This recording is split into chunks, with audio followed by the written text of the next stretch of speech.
एक normal train को electric बनाने के लिए सबसे पहले इसके इंजन को हटाना होगा और ऊपर से जा रही लाइन से सप्लाई लेकर मोटर को देनी होगी और इलेक्ट्रिक ट्रेन रेडी। लेकिन ऊपर से लाइन का सिर्फ फेज वायर ही आता है जिसमें मोटर नहीं चल सकती है, तो न्यूट्रल वायर के लिए एक अलग से वायर लगा देना क्या सही तरीका है? बिल्कुल नहीं, क्योंकि हमारी अर्थ न्यूट्रल ही है, तो अर्थ के थ्रू फेज वायर अपना पाथ पूरा कर सकता है आसानी से। एक पेयर ऑफ व्हील्स के बीच में एक मोटर लगी रहती है और एक ट्रेन के इंजन में दो बोगी होती है और दो बोगी में टोटल 6 मोटर लगी रहती है। इन सभी मोटर की पावर 12,000 एचपी तक होती है, जिनमें एक मोटर की पावर 2,000 एचपी तक होती है। इंटरेस्टिंगली जितनी भी ट्रेन होती है सभी इलेक्ट्रिक ही होती है। जिन ट्रेन में इंजन लगा रहता है उनमें सबसे पहले इलेक्ट्रिसिटी जनरेट की जाती है और फिर उनसे मोटर को सप्लाई देकर ट्रेन रन करती है। लेकिन इलेक्ट्रिक ट्रेन में एक बहुत बड़ा चैलेंज आता है कि हाई स्पीड में चलते हुए ट्रेन को इलेक्ट्रिसिटी ओवरहेड लाइन से कलेक्ट करनी है, और वह भी कोई नॉर्मल इलेक्ट्रिसिटी नहीं है। 25,000 वोल्ट की सप्लाई ऊपर के वायर में चलती है। सबसे पहले एक खड़ी ट्रेन का मैकेनिज्म समझते हैं। ओवरहेड लाइन से जा रहे वायर से हमें सिंगल फेज की इलेक्ट्रिसिटी मिलती है और न्यूट्रल वायर ट्रैक से मिलेगा, तो हम सिंगल फेज की मोटर चला सकते हैं, लेकिन इतना हाई वोल्टेज इस मोटर को जला देगा। इसलिए ट्रेन के अंदर सिंगल फेज ट्रांसफार्मर लगा रहता है जो 25,000 वोल्ट को 600 वोल्ट टू 3,000 वोल्ट तक डाउन कर देगा। इस ट्रांसफार्मर में दो वाइंडिंग होती है, प्राइमरी और सेकेंडरी वाइंडिंग, और एक थर्ड वाइंडिंग और होती है जो पीछे की पूरी ट्रेन में इलेक्ट्रिसिटी सप्लाई करने के लिए वोल्टेज को 120 वोल्ट तक डाउन कर देती है। ट्रांसफार्मर की वर्किंग को आप इस वीडियो से समझ सकते हो। अब मोटर को सप्लाई ट्रांसफार्मर कर रहा है, तो न्यूट्रल वायर को ट्रांसफार्मर से कनेक्ट करते हैं। न्यूट्रल वायर के लिए व्हील पर लगे हुए एक्सियल कार्बन बार से कनेक्ट किया जाता है, जो वोल्टेज को व्हील से होते हुए न्यूट्रल पाथ प्रोवाइड करवाएगा। लेकिन सिंगल फेज मोटर अभी भी एक प्रॉब्लम बनी हुई है, क्योंकि सिंगल फेज मोटर में एक वाइंडिंग होती है जो इतने लोड को चलाएगी तो उसमें कॉपर लॉसेस बहुत ज्यादा बढ़ जाएंगे और इसका टॉर्क नॉन यूनिफॉर्म हो जाएगा। इसको आसानी से कुछ इस वीडियो की हेल्प से समझा जा सकता है। मोटर चलेगी तो सही, लेकिन कुछ इस तरीके से। तो यूनिफॉर्म टॉर्क के लिए 3 फेज इंडक्शन मोटर काम में ली जाती है, लेकिन 3 फेज इंडक्शन मोटर लगाते ही एक प्रॉब्लम आ जाएगी। हमारे पास में तो सिर्फ सिंगल फेज की सप्लाई है, तो फिर हम ओवरहेड लाइन से 3 फेज लाइन का सेटअप करते हैं, जो इंजीनियर वाला बिल्कुल भी आइडिया नहीं है, और यह एक बहुत ही कॉस्टली तरीका भी है, और हाई स्पीड में चलती हुई ट्रेन की वजह से वायर आपस में टकरा सकते हैं।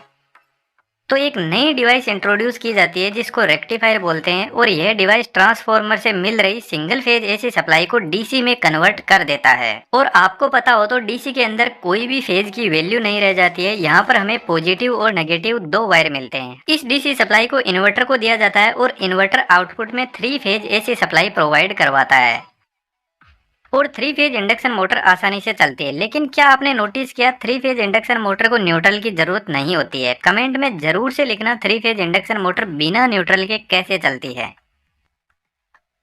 इंडक्शन मोटर की अच्छी बात है कि वेरिएबल फ्रीक्वेंसी ड्राइव के थ्रू मोटर की फ्रीक्वेंसी को कंट्रोल करके मोटर की स्पीड को कंट्रोल किया जा सकता है। तो बेसिकली ट्रेन में बैठा हुआ ड्राइवर ट्रेन की स्पीड को बढ़ाने के लिए मोटर की फ्रीक्वेंसी को ही इंक्रीज करता है।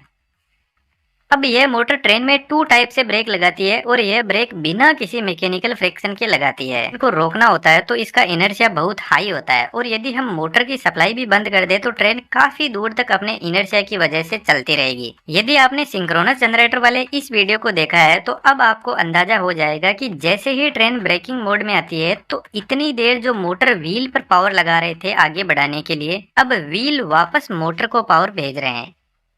यह कुछ रोलर स्केट्स के जैसा होता है। पहले भाग के हम इनके ऊपर बैठ जाते हैं और अब यह वापस अपनी एनर्जी रिलीज करके हमें आगे लेकर जाते रहते हैं। जब यह इंडक्शन मोटर एक मोटर की तरह काम करेगी तो स्टेटर का मैग्नेटिक फील्ड आगे होगा और रोटर का मैग्नेटिक फील्ड पीछे होगा। लेकिन जैसे ही यह जनरेटर की तरह काम करेगी तो अब रोटर का मैग्नेटिक फील्ड आगे हो जाएगा और स्टेटर का पीछे। तो मोटर अब जनरेटर की तरह काम करने लग जाएगी, जिसको रीजनरेटिव ब्रेकिंग बोलते हैं। तो इलेक्ट्रिसिटी जनरेट करने के लिए मोटर व्हील पर ऑपोजिट डायरेक्शन में फोर्स लगाएगी और ट्रेन में ब्रेक लगने लग जाएंगे। इसलिए ट्रेन के अंदर जो इंडक्शन मोटर होती है असल में उसको इंडक्शन मशीन बोला जाता है, और मोटर और जनरेटर उसके मोड होते हैं। लेकिन यह ब्रेकिंग जब ट्रेन हाई स्पीड में रहती है तभी काम करते हैं। स्पीड डाउन होने पर इस ब्रेकिंग का इफेक्ट भी कम हो जाता है।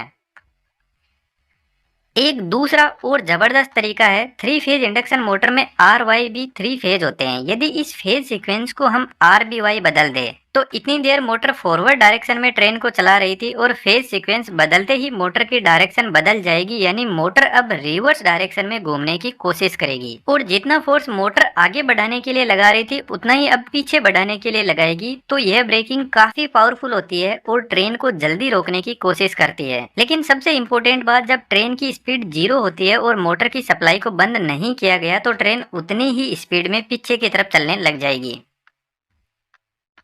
अब मोटर के अकेले से काम नहीं चलता है, ट्रेन के हर कोच के पास में ब्रेक सिस्टम होता है जिसको मैंने इस वीडियो में डिटेल से एक्सप्लेन किया है। तो हमने ट्रेन को सक्सेसफुली स्पीड में चला दी, लेकिन अभी भी मुद्दा वहीं पे अटका हुआ है कि हाई स्पीड में चलती हुई ट्रेन इलेक्ट्रिसिटी कैसे कलेक्ट करेगी। ऊपर की तरफ ये जो वायर देख रहे हैं इसको कॉन्टेक्ट वायर बोलते हैं और इसके ऊपर एक वायर और होता है जिसको कैटेनरी वायर बोलते हैं। कैटेनरी वायर कॉन्टेक्ट वायर को सपोर्ट भी करता है और कॉन्टेक्ट वायर यदि कहीं से टूट जाए तो इसमें 24 किलो वोल्ट की सप्लाई होती है जो इन ड्रॉपर की हेल्प से सप्लाई इस कॉन्टेक्ट वायर में बनाए रखता है।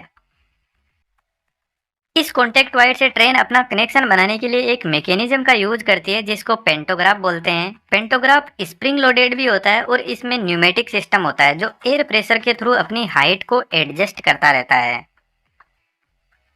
क्योंकि कॉन्टेक्ट वायर एक तो इक्वल हाइट पे नहीं रहता है और दूसरा रीजन, जब ट्रेन किसी टनल में से गुजरती है तो कम स्पेस होने की वजह से कॉन्टेक्ट वायर ट्रेन के काफी पास में आ जाता है, जिसकी वजह से पेंटोग्राफ अपनी हाइट को एडजस्ट करके कॉन्टेक्ट वायर से अपना कनेक्शन बनाए रखता है। लेकिन यदि आपने नोटिस किया हो तो हाई स्पीड में चलती हुई ट्रेन में बिल्कुल स्पार्किंग नहीं होती है। उसके पीछे रीजन यह है कि पेंटोग्राफ का जो अपर सरफेस होता है वहां पर ग्रेफाइट की कोटिंग की जाती है। इस ग्रेफाइट की कोटिंग के दो फायदे हैं। फर्स्ट, जिस तरीके से ऑयल एक लुब्रिकेंट का काम करता है और फ्रिक्शन को कम करता है, उसी तरीके से ग्रेफाइट एक सॉलिड लुब्रिकेंट होता है जो स्पार्किंग को कम करता है। सेकंड, कॉन्टेक्ट वायर कॉपर का बना होता है तो हम यह चाहते हैं कि कॉन्टेक्ट वायर फ्रिक्शन की वजह से नहीं घिसना चाहिए, क्योंकि इसको बदलना बहुत भारी काम होता है और बार बार इसको बदलना कॉस्टली भी बना देता है। इसलिए फ्रिक्शन की वजह से ग्रेफाइट ही घिसता रहता है और जरूरत पड़ने पर इसी को बदलते रहते हैं। अब बात ऐसी है कि जो कमजोर होता है उसी को झुकना पड़ता है। लेकिन यहाँ पर भी इंजीनियर ने गजब दिमाग लगाया। इन्होंने कॉन्टेक्ट वायर को एकदम सीधा नहीं रखा, कुछ ऐसे टेढ़ा मेढ़ा कर दिया जिसकी वजह से ग्रेफाइट का सरफेस एरिया बढ़ गया। अब इसके दो बेनिफिट है, एक तो ग्रेफाइट का टेम्परेचर नहीं बढ़ेगा जिससे स्पार्किंग कम होगी और ग्रेफाइट की लाइफ भी लॉन्ग हो जाएगी। इस पेंटोग्राफ वायर से डायरेक्ट सप्लाई ट्रांसफार्मर तक जाती है, लेकिन ट्रेन की बॉडी और पेंटोग्राफ के बीच में हाई रेजिस्टेंस वाले इंसुलेटर लगे रहते हैं जो ट्रेन में बैठे हुए पैसेंजर को इलेक्ट्रिक शॉक से सेफ रखते हैं। उम्मीद करता हूँ दोस्तों वीडियो आपको अच्छा लगा होगा।